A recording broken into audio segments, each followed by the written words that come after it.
नमस्कार दोस्तों, आदर्श ज्ञान में आपका स्वागत है। आज हम रीजनिंग के पार्ट 35 करने वाले हैं, जिसमें रीजनिंग के 20 प्रश्न देखेंगे।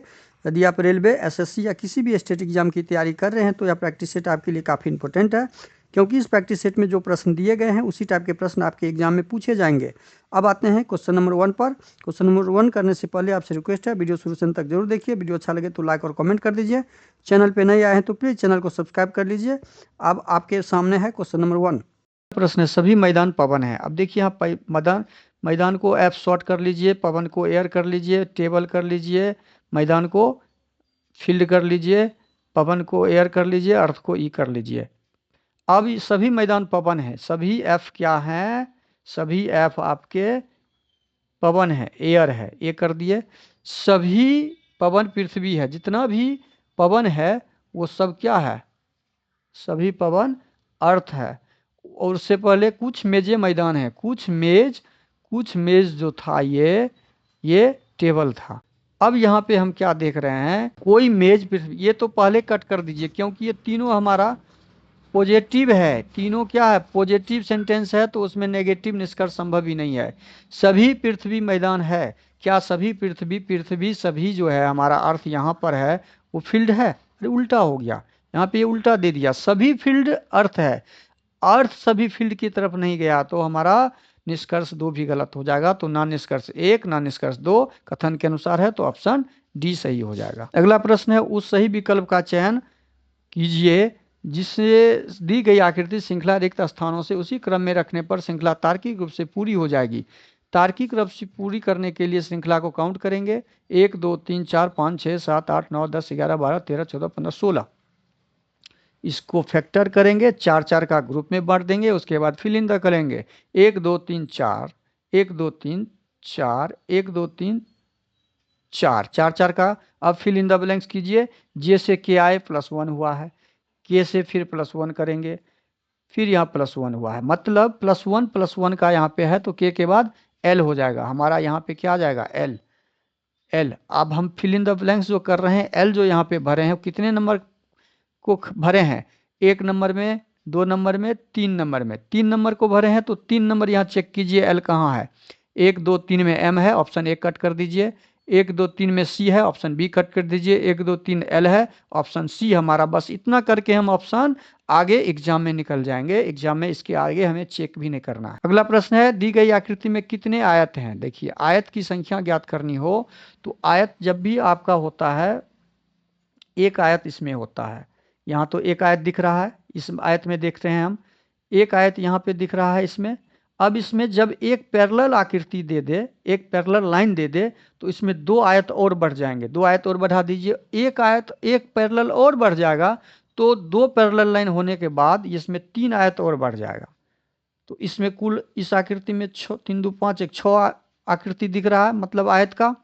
अब ये ऊपर की आकृति को हम देखते हैं, ऊपर की आकृति। इस आकृति में एक आयत तो यहाँ पे दिख ही रहा है। अब फिर एक पैरेलल यहाँ लाइन यहाँ दिया है, तो 2 आयत और बन जाएगा। फिर एक पैरेलल लाइन दिया है, तो 3 आयत और बन जाएगा। तो इसमें भी हमारा 6 आयत यहाँ पे बन रहा है। अब हम इस लाइन को देखेंगे, इस आकृति को देखेंगे, तो इसमें तो एक आकृति बन ही रहा है आयत का।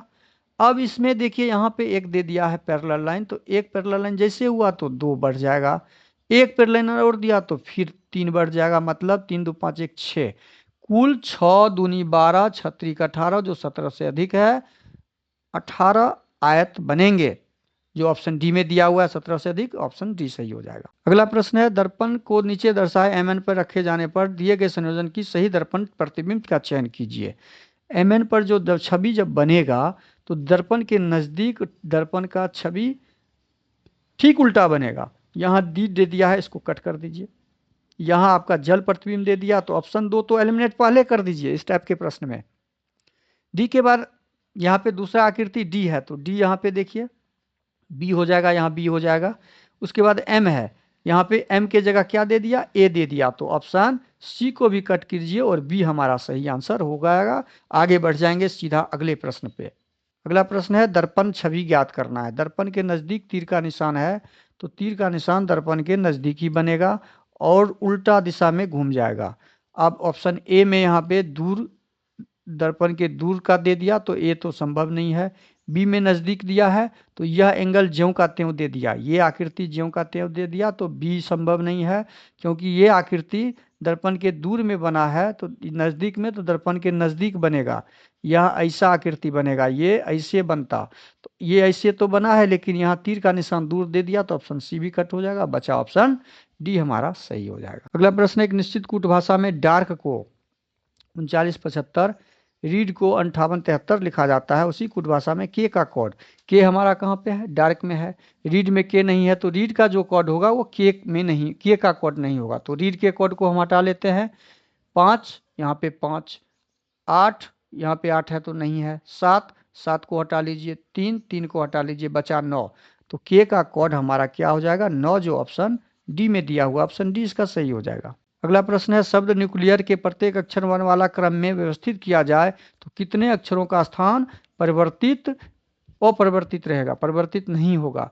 तो अब इसको सजाएंगे तो ए हमारा 1 नंबर पे, ए के बाद सी आ जाएगा, सी के बाद हमारा क्या आ जाएगा, ई आ जाएगा, ई के बाद हमारा क्या आ जाएगा, ए के बाद हमारा एल आ जाएगा, एल, एल के बाद हमारा क्या आएगा, ई एन आ जाएगा, एन के बाद क्या आ जाएगा हमारा आर आ जाएगा, आर आ जाएगा, उसके बाद यू आ जाएगा। हम इसको सजा लिए, अब सजाने के बाद हम क्या देखते हैं, ए अपना स्थान परिवर्तन कर लिया तो ए नहीं होगा, सी भी अपना स्थान परिवर्तन कर लिया नहीं होगा, सी ई भी, एल हमारा जो दिख रहा है 1 नंबर 2 नंबर 3 नंबर 4 नंबर पर, और यहाँ भी ये 4 नंबर पर है, इसका मतलब ये अपना स्थान ज्यों का त्यों रखा है, एन भी बदल लिया है, आर भी बदल लिया, यू भी बदल लिया स्थान, केवल एक ऐसा अक्षर है जो अपना स्थान नहीं बदला, जो ऑप्शन डी में दिया हुआ, ऑप्शन डी इसका सही हो जाएगा। अगला प्रश्न है, अंग्रेजी वर्णमाला क्रम के आधार पर CEHM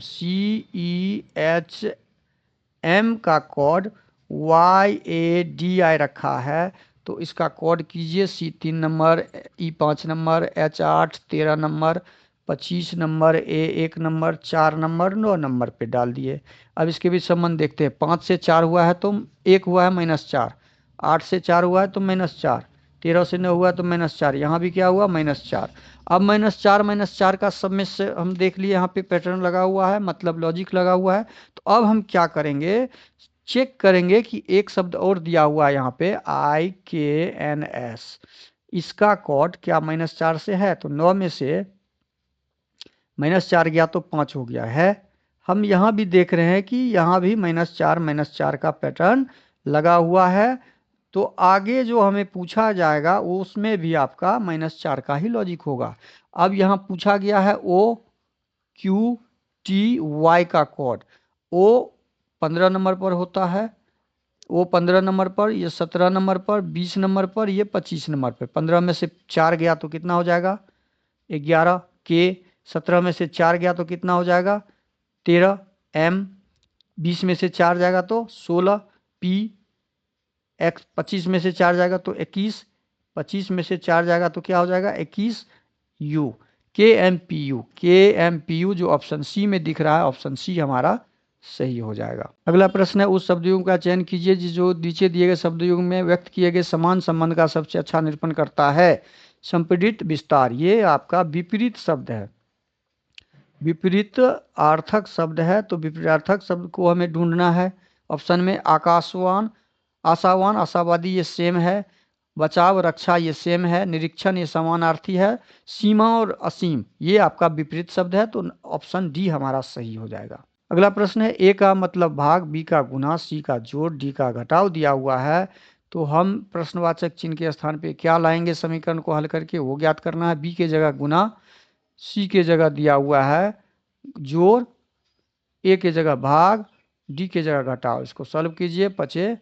25 जोड़ 9 को 216 से भाग लगाएंगे तो 9 दूनी 18 और 9 चौकी 36, 24 -3, 25 24 को जोड़ेंगे तो 49 घटे 3, 49 में से 3 घटाएंगे तो 46, 3 49, जो ऑप्शन सी में दिया हुआ है, ऑप्शन सी इसका क्या हो जाएगा, सही आंसर हो जाएगा। अगला प्रश्न है, उस समुच्च का चयन कीजिए जिसमें संख्याएं ठीक उसी प्रकार से संबंधित है जिस प्रकार दिए गए समुच्चों की संख्या संबंधित है।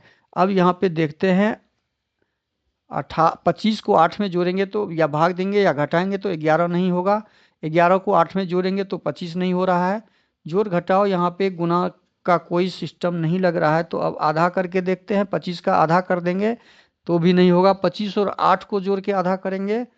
25 और 8 को जोड़ के देखते हैं। 25 जोड़ 8, 8 5 33 को आधा करेंगे तो 11 नहीं होगा, लेकिन तिहाई करेंगे, 3 से भाग देंगे तो 11 हो रहा है। क्या यही पैटर्न यहाँ पे दिख रहा है? 28 जोड़ 8, 36 को 3 से भाग देंगे तो 12 तिहाई। पैटर्न हमने ढूंढ लिया कि फर्स्ट और सेकेंड लेटर को जोड़कर उसको तिहाई करते हैं, 3 से भाग लगाते हैं तो तीसरी संख्या आ जाती है। तो 15 5 20 को 3 से संभव ही नहीं है। 17 7 7 24, 24 को 3 से भाग देंगे तो 8 त्रिक 8 हो जाएगा। हमारा आंसर बी सही हो जाएगा। अगला प्रश्न है, वर्गों को उस संयोजन का चयन कीजिए जो दिए गए वर्ग श्रृंखला के रिक्त स्थानों में क्रमिक रूप से रखने पर श्रृंखला पूरी हो जाए। अब श्रृंखला को इसमें करना होता है काउंट। पहले काउंट कीजिए, 1 2 3 4 5 6 7 8 9 10 11 12 13 14 15 16 17 18 19 20 21 22 23 24 25 26 27 28 29 30 31 32 33 34 35 36। कुल 36 श्रृंखला में अक्षर हैं।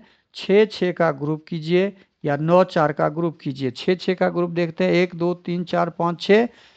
यहाँ सी से शुरू हुआ है, यहाँ ए से शुरू हुआ, 6 का नहीं लगेगा तो 9 का। 1 2 3 4 5 6 7 8 9। 9 का ग्रुप करते हैं। 1 2 3 4 5 6 7 8 9। ए शुरू में यहाँ पर भी है, ए यहाँ पर भी है। 1 2 3 4 5 6 7 8 9। इसका मतलब है ए से शुरू हुआ है तो यहाँ भी ए आएगा। यहाँ भी ए है तो यहाँ भी ए आएगा। जब यहाँ ए आया, यहाँ डबल ए दिया है तो यहाँ डबल ए हो जाएगा। डबल ए से शुरू होने वाला पहला लेटर ऑप्शन बी में बी है, सी में, और डी में भी बी है तो सी डी को तो पहले कट कर दीजिए। अब ए हम ढूंढ लिए। तीसरा लेटर जेड है, यहाँ भी जेड है, यहाँ भी जेड होगा। डबल ए जेड, उसके बाद बी है यहाँ पर, जेड के बाद बी है तो जेड के बाद यहाँ बी हो जाएगा। तो डबल बी, यहाँ भी डबल बी तो यहाँ भी बी हो जाएगा। डबल बी मतलब डबल बी है। डबल बी, डबल ए के बाद जेड, फिर बी और फिर वाई मतलब -1, तो फिर डबल सी है। उसके बाद हम समझ में आ गया हमको, double A double B double C. तो ए बी सी यहाँ भी है, यहाँ ए सी भी है तो ऑप्शन बी हमारा कट हो जाएगा। ऑप्शन ए बी सी से शुरू होने वाला यहाँ पे ऑप्शन सही होगा। अगला प्रश्न है, 4 अक्षर समूह दिए गए हैं जिनमें से 3 किसी न किसी रूप से समान है। ये 8 हो जाएगा, ये 11 है, ये 13 है। अब इसमें संबंध ढूंढिए। 8 3 11, 11 2 13, ये 10 है, ये 9 14 है, ये 16 है। 10 4 14, 14 2 16, यहाँ 4 का हुआ है। देखिए यहाँ पे भिन्न दिख गया। ये 18, ये 22, ये 24। 18 4 22, 22 2 24। हमने ढूंढ लिया, आगे हम चेक नहीं करेंगे। यहाँ +3 +2 है, बाकी में +4 +2 4 और 2 है तो ऑप्शन ए हमारा सही हो जाएगा जो असंगत है। अगला प्रश्न है, दी गई श्रृंखला में प्रश्नवाचक चिन्ह के स्थान पे क्या आएगा। अब प्रश्नवाचक चिन्ह के स्थान पे हम क्या ढूंढेंगे।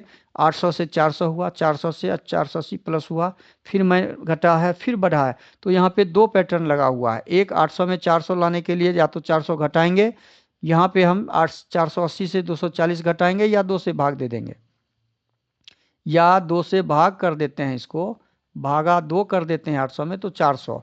400 में 80 जोड़ देते हैं तो 480।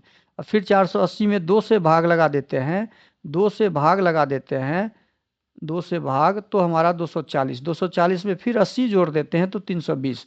और 320 में फिर क्या करेंगे, हम 2 से भाग लगा देंगे तो 16 160, जो हमारा कहाँ है, ऑप्शन सी में दिया हुआ है। ये धड़कन, इसको धड़कन या अप डाउन पैटर्न भी बोलते हैं। अगला प्रश्न है, प्लस को घटाओ, घटाओ को प्लस करना है। मतलब गुना को भाग, भाग को गुना, अदला बदली करना है। भाग को गुना, घटाओ को जोड़, जोड़ को घटाओ, गुना को भाग। अब इसको सॉल्व करेंगे। 17 चौका 17 17 51, 17 चौका 68, 68 जोड़ 28 घटे 25 25 125 25, 68 और 28 को जोड़ेंगे तो 16 6 2 8 1 9 96। और 96 में से जब 25 हम घटा देंगे तो 6 में से 5 गया 1, 7 71, जो ऑप्शन बी में दिया हुआ है हमारा ऑप्शन बी सही हो जाएगा। अगला प्रश्न है, एक निश्चित तर्क का अनुसरण करते हुए 13 का संबंध 156 से है, 22 का संबंध 264 से है, 31 का संबंध ढूंढना है। 13 को हम 12 से गुना करते हैं तो 156। 22 को 12 से गुना करते हैं तो 264। तो 31 को 12 से गुना कर दीजिए। इकाई स्थान पे 2 आने वाला जो हमारा आंसर है वो सही हो जाएगा। बस एग्जाम में इससे ज़्यादा नहीं करना है, इकाई स्थान से भी आप आंसर ढूंढ सकते हैं, पूरे गुना करने की जरूरत नहीं है। ऑप्शन सी हमारा सही हो जाएगा। अगला प्रश्न है, कागज की एक वर्गाकार शीट को दर्शाई गई दिशा का बिंदुवार रेखापण क्रम सह मोड़ा जाता है और आखिर में उसे छेद किया जाता है। खोलने पर यह कागज कैसा दिखेगा? ये यदि दायां खुलेगा तो दर्पण प्रतिबिंब बनेगा, ध्यान रखिए। नीचे खुलेगा तो जल प्रतिबिंब बनेगा, बस इतना ही याद रखना। ये अभी पहले दायां खुल रहा है तो दर्पण प्रतिबिंब, नीचे अब खुलेगा तो यहाँ पे ये जल प्रतिबिंब बनेगा। ये आकृति ऑप्शन ए में नहीं दिख रहा है, देखिए बी में भी नहीं दिख रहा है, सी में भी नहीं दिख रहा है, तो ऑप्शन डी में हमें ये दिख रहा है। ऑप्शन डी हमारा सही हो जाएगा। अगला प्रश्न है, उस विकल्प आकृति का चयन करें जिसमें दी गई आकृति इसके भाग के रूप में अंतर्निहित है। घुमाने की अनुमति नहीं है, इसको घुमा नहीं सकते हैं। ऑप्शन ए में यह आकृति कहीं नहीं दिख रही है, कट कर दीजिए। ऑप्शन बी में भी यह आकृति कहीं नहीं दिख रही है, कट कर दीजिए। ऑप्शन सी में भी यह आकृति कहीं नहीं दिख रही है, सी भी कट, बचा डी। हमारा डी आंसर सही होगा। और डी में यह आकृति कहाँ दिख रहा है तो देखिए यहाँ पे, यहाँ से ऊपर से आया, ऐसे आया, ऐसे आया, ऐसे आया और ऐसे आया, देखे। अगला प्रश्न है, एक निश्चित कूट भाषा में ट्विन को 2359 लिखा है, विंग को 5302 दूर लिखा है, तो टी का कोड, टी हमारा ट्विन में है, तो ट्विन में जब टी है तो विंग का कोड जो होगा वो हमारा ट्विन का टी कोड नहीं होगा, तो 53200 ऑप्शन से एलिमिनेट कीजिए या यहाँ से कर लीजिए, ऑप्शन से भी कर सकते हैं। 5 को कट कर दीजिए, 5 को कट कर दिए, 3 को कट कर दीजिए, 3 को कट कर दीजिए, 2 को कट कर दीजिए, 2 को कट कर दीजिए। ऑप्शन जो बचा हमारा एक ही बचा, जो ऑप्शन सी सही हो जाएगा। टी का कोड क्या हो जाएगा? 9। अगला प्रश्न है, विकल्प में दी गई उस आकृति को पहचाने जो प्रश्नवाचक चिन्ह के स्थान पर रखने पर श्रृंखला तार्किक रूप से पूर्ण हो जाए। श्रृंखला को पूरा करने के लिए नीचे संख्या दिया हुआ 5 के बाद 10, 10 के बाद 15, 15 के बाद 20, 20 के बाद हो जाएगा 30। नीची संख्या 30 प्लस 5 हुआ है। ऊपर देखते हैं 10 5 15, 15 5 20, 20 5 25, 25 5, 10 5 15, 15 5 20, 20 5 25, यहाँ 25 हो जाएगा। 5 जुड़ा है, यहाँ 5 जुड़ा है, 30 हो जाएगा। अब बगल में क्या दिया हुआ है देखते हैं, ऊपर 30 और नीचे 20। 30 और 20 वाला 30 और 25 वाला हमारा ऑप्शन ए में 20 दिया हुआ है, 20 दिया हुआ है, कट कर दीजिए, बी भी कट कर दीजिए। अब दो ऑप्शन में हम देखते हैं 3 10 5 15, इस दोनों संख्याओं को जोड़ा है। क्या किया है? जोड़ा है। 15 10 25, 20 10 35, 25 10, तो 35 20 55। 55 हमारा कहाँ पे है? यहाँ पे ऑप्शन डी हमारा सही हो जाएगा। वीडियो को शुरू से अंत तक जरूर देखिए। वीडियो अच्छा लगे तो लाइक और कमेंट कर दीजिएगा। चैनल पे नया है तो प्लीज़ चैनल को सब्सक्राइब कर लीजिए और दोस्तों को सही से शेयर भी कर दीजिए। थैंक यू, धन्यवाद। जय हिंद, जय भारत।